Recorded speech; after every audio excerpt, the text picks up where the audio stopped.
అందరికీ నమస్కారం. నేను మీ మధురి రంగసాయి రెడ్డి.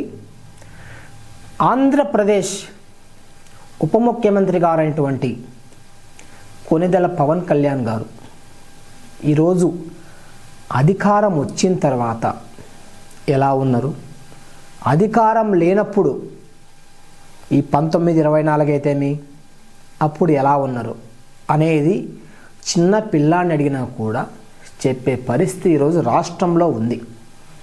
ఎందుకంటే గతంలో మాజీ ముఖ్యమంత్రి జగన్మోహన్ రెడ్డి గారు ఉన్నప్పుడు చిత్ర పరిశ్రమకు సంబంధించి కొన్ని ఇబ్బందులు పెట్టినప్పుడు ఆయన పవన్ కళ్యాణ్ గారు స్పందించిన తీరు అందరినీ ఆకర్షించింది, అందరినీ మెచ్చుకునేలా చేసింది. కానీ ఈరోజు పవన్ కళ్యాణ్ గారి సినిమా రిలీజ్కు అడ్డుపడుతున్నారు అనే ఉద్దేశంతో ఒక సంచలన ప్రకటనలు అయితే చేయడం జరిగింది. అదేదో సామాన్య ప్రేక్షకులకో సామాన్య ప్రజలకో మంచి చేసేదైతే అందరూ స్వాగతిస్తారు. ఇక్కడ ఎలా ఉందంటే కూటమి ప్రభుత్వం ఏర్పడి ఏడాది అవుతుంది, ఇప్పటికీ కూడా తెలుగు సినీ పరిశ్రమ సంబంధించిన సంఘాల నాయకులు ముఖ్యమంత్రి గారైనటువంటి చంద్రబాబు నాయుడు గారిని ఎందుకు కలవలేదు? గతంలో తెలుగు సినీ పరిశ్రమ వాళ్ళు జగన్మోహన్ రెడ్డి గారిని కలిసినప్పుడు పవన్ కళ్యాణ్ గారు చేసిన వివాదాస్పద వ్యాఖ్యలు ప్రజలెవరూ మర్చిపోలేదు. అసలు ఎందుకు కలవాలి, మన డబ్బులతో మనం సినిమాలు తీసుకున్నాం కదా అని చెప్పిన వ్యక్తి ఈరోజు ప్రభుత్వంలోని ముఖ్యమంత్రి గారిని కలవాలని చెప్పే స్టేట్మెంట్ చూడండి. రెండు కూడా ఎంత వైరుధ్యం ఉంది రెండు స్టేట్మెంట్లలో. అధికారం లేనప్పుడు ఎలా ఉంది, అధికారం ఉన్నప్పుడు ఎలా ఉంది. అందుకే పెద్దలు అంటారు, ఒక వ్యక్తి యొక్క గుణం చూడాలంటే అతనికి అధికారం ఇస్తే అతని నిజమైన గుణం బయటకు వస్తుంది అని. ఆ విధంగా ఉంది.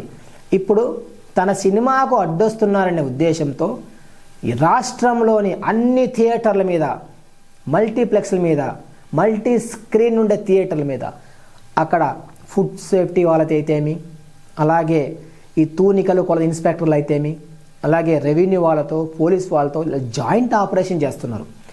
టికెట్ల వసూలు ఎంత, పన్నులు ఎంత. గతంలో ఇవన్నీ మీకు తెలియదా? ఇప్పుడు చేస్తున్నది మీరు మంచి అయినప్పటికీ ముఖ్యమంత్రి గారిని కలవలేదు అని స్టేట్మెంటు. నీ సినిమా రిలీజ్కు ముందు ఇవన్నీ చేయడం చూస్తుంటే మా మాట వినలేదు కాబట్టి మేము అధికారాన్ని ప్రయోగించైనా మా కాళ్ళకాడికి తెచ్చుకుంటాము అనైతే సామాన్య పౌరులకు సైతం అర్థమవుతుంది. ఏది ఏమైనా పవన్ కళ్యాణ్ గారు తీసుకునే నిర్ణయం ఇది. ఇందులో కొంత ప్రజాహితం ఉంది, కొంత అధికార దుర్వినియోగం కూడా ఉందని అందరికీ అర్థమవుతుంది. కాబట్టి పవన్ కళ్యాణ్ గారు, మీ సలహాదారులు ఎవరో మీకే తెలియాలి, మీకు ఇలాంటి సలహాలు ఇచ్చిన వాళ్ళు. ఇప్పుడు నీ సినిమా అనేది నీ వ్యక్తిగతం, దానికి ఉప ముఖ్యమంత్రి కార్యాలయం అనేది సంబంధం లేదు. కానీ ఈరోజు నీ సినిమా ఆపారని చెప్పేసి ఈ విధంగా స్పందించడం, ఈ విధంగా చేయడం అయితే మంచి పద్ధతి కాదు అని తెలుపుతున్నాము. కాబట్టి ఇప్పటికైనా ప్రజలు మీకు ఇచ్చిన అధికారాన్ని మీ సినిమాల కోసమో లేకపోతే కొంతమందిని తొక్కడం కోసమో ఎత్తడం కోసమో కాకుండా మిమ్మల్ని నమ్మి ఓటేసిన ప్రజల ఆకాంక్షలను నెరవేర్చడం కోసం ఉపయోగిస్తే అందరూ హర్షిస్తారని కోరుతున్నాను. ధన్యవాదాలు.